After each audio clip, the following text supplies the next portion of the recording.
The hits just keep on coming for my beloved South Carolina.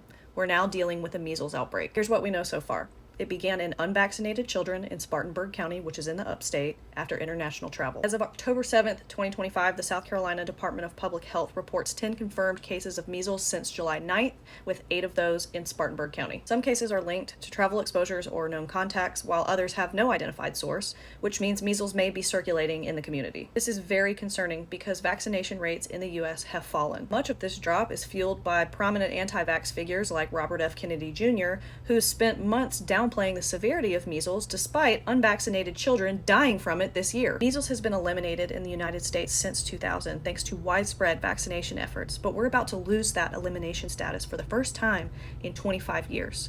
Why? Because if transmission continues uninterrupted for 12 months, measles is considered endemic. And a public health outbreak, like we're experiencing in Spartanburg County, South Carolina, can't be considered over until 42 days have passed since the last known case. That's twice the maximum incubation period for measles. Make no mistake, measles is not harmless. In the acute phase, it can cause pneumonia, brain swelling, neurological damage, and death. SSPE is a delayed brain disease that can appear years after measles infection, often decades later, and is almost always fatal. Measles is one of the most contagious diseases on the planet. If you are unvaccinated and exposed to measles, you have a 95% chance of getting infected. 2 doses of MMR vaccine, measles, mumps, rubella, provide about 97% protection, and there's never been a recorded death from measles in a fully vaccinated person. Not one. People who have received 2 doses of MMR vaccine are considered to have lifelong immunity and don't need boosters under normal circumstances. However, there are special circumstances that I've talked about in a previous video that I'll link y'all to